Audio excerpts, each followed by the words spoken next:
Hey guys, welcome back to my new video. आज की video में हम लोग पढ़ेंगे निगेटिव वाला स्ट्रक्चर। इसका पॉजिटिव हम लोगों ने पढ़ रखा है, कैसे बनाना था।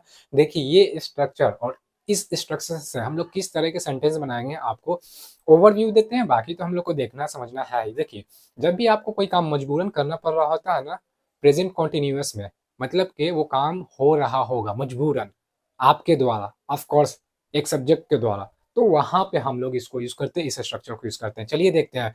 पहले वाले आप पॉजिटिव वाले वीडियो को देख सकते हैं, इजीली ये भी समझ में आ जाएगा। इसमें ज़्यादा कुछ करना भी नहीं रहता है, आपको पॉजिटिव देखिए ना देखिए, डायरेक्ट यहाँ से भी समझ में आ जाएगा। ये बस एक चीज़ को ऐड कर दिया गया, नॉट निगेटिव के लिए। देखिए समझते हैं क्या, subject plus is am are. आपको पता है सब्जेक्ट होता क्या है, मेरे प्रीवियस वीडियोस को देख लीजिए, पूरा छान करके छन्नी से बनाया गया है कि सब्जेक्ट जो होते हैं, कितने तरह के सब्जेक्ट्स होते हैं सेंटेंस में। और ये भी कि हम लोग मतलब सब्जेक्ट जब बनाते हैं तो सब्जेक्ट का वर्क क्या होता है और कैसे स्पॉट करें कि सब्जेक्ट ही है कि क्या है, सारा मैंने बता रखा। ठीक है, चलिए यहाँ पे समझते हैं तो आपको आइडिया लग जाएगा। यहाँ से भी सब्जेक्ट लगाना, फिर ऑक्सिलरी वर्ब इसको बोलते हैं, is am are. Helping verb भी इसको बोलते हैं, इज एम आर ये प्रेजेंट के लिए। उसके बाद नॉट यहाँ पे लग जाएगा। होपफुली आपको नजर आ रहा होगा ये नॉट। नॉट ठीक है, ठीक है। तो ये जो है ना, नॉट छुप गया है लाइट से, तो यहाँ पे नॉट मैं यहाँ पे कर देता हूँ। मैंने बता दिया है नॉट है यहाँ पे, ठीक है। नॉट यूज करना है किसके, इज एम आर के बाद हेल्पिंग वर्ब ऑक्सिलरी वर्ब के बाद नॉट आएगा निगेटिव के लिए। यहाँ पे आप, मैं जब बताऊंगा ना ये चीज क्या बोला जाता है एग्जाम्पल्स सेंटेंसेस का, तो आपको अच्छे से समझ में आ जाएगा। ठीक है, तो इज एम आर के बाद नॉट है यहाँ पे, लाइट से छिपा हुआ है। फिर having to plus V one plus object है। हैविंग टू जो है ना, ये आपको आइडेंटिफाई करवाएगा कि हाँ आप ये वाला स्ट्रक्चर बोल रहे हैं प्रेजेंट कॉन्टिन्यूअस में, मजबूरन जो काम हो रहा, जो एक्शन हो रहा एक सब्जेक्ट के द्वारा। ठीक है, होपफुली ये समझ में आएगा। हैव का हैविंग हो गया।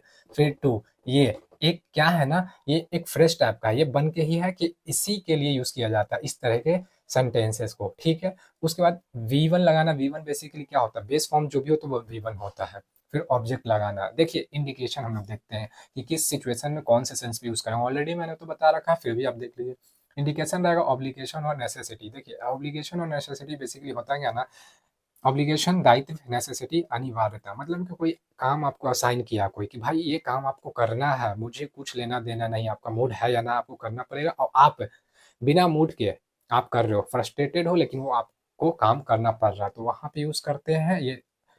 ऑब्लिगेशन हो गया वो काम करने के लिए आपका। It is often used to describe a situation that is temporary or frustrating। ये अक्सर यूज किया जाता है एक सिचुएशन को डिस्क्राइब करने के लिए, उसके बारे में बताने के लिए। क्या बताने के लिए भाई, दैट इज टेम्पररी। सिचुएशन या तो छोटा समय का हो या फिर फ्रस्ट्रेटिंग हो, तो मेनली हम लोग फ्रस्ट्रेटिंग पे ही फोकस करते हैं ज्यादातर इसको, इस तरह के सेंटेंसेस को। ठीक है, ये तो इंडिकेशन आप समझ गए कि चिड़चिड़ाहट मूड में आपको काम करना पड़ रहा है, जो कि प्रेजेंट कॉन्टिन्यूअस में जो काम हो रहा है के सेंस में। देखिए समझते हैं, हिंदी में भी समझेंगे, इंग्लिश में भी समझेंगे एग्जाम्पल्स के थ्रू। इंडिकेशन समझ गए, स्ट्रक्चर समझ गए। अब देखिए निगेटिव में है ये, ठीक है। इसका पॉजिटिव मैंने बता रखा, तो उसे वह काम नहीं करना पड़ रहा है। ये पढ़ रहा है आता है हिंदी में, लग रहा है ना, रहा है रही है, पर है ना प्रेजेंट, प्रेजेंट कॉन्टिन्यूअस टेंस जो होता है, रहा है रही है। मैं खेल रहा हूँ, मैं खा रहा हूँ, वो बात कर रही, बोल रहे रहा रही आ रहा है, तो वही यहाँ भी रहा है रही, लेकिन यहाँ पढ़ रहा है, मजबूरन उसको वो काम करना पड़ रहा है। ठीक है, मजबूरन वाले सेंस में उसे वह काम नहीं करना पड़ रहा है, बोलते हैं तो वही उसे उसे काम वो नहीं करना पड़ा। तो निगेटिव में पॉजिटिव हम लोग पर, तो निगेटिव में बस नॉट यूज करना था। तो ये लड़की के लिए तो सी आ गया, सी हम लोग क्या सब्जेक्ट आ गया, क्योंकि ये सी के द्वारा ही काम हो रहा है कि उसको वो काम नहीं करना पड़ रहा है। ठीक है, ऐसा हम लोग एक बता रहे हैं। सी उसके साथ काम नहीं हो रहा है, यही बोले she is not having to do that work. इसका इंग्लिश आ जाएगा, सी इज नॉट हैविंग। देखिए सी के साथ इज जाता है, क्योंकि सी सिंगुलर में काउंट होता है, एम आई के लिए, आर प्लूरल के लिए। सिंगुलर सिंगल के लिए, एक इंसान एक चीज के लिए।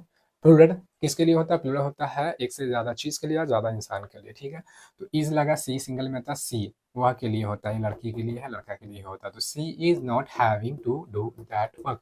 सब्जेक्ट बोला, सब्जेक्ट लिया, इज मिल गया सी के अकॉर्डिंग।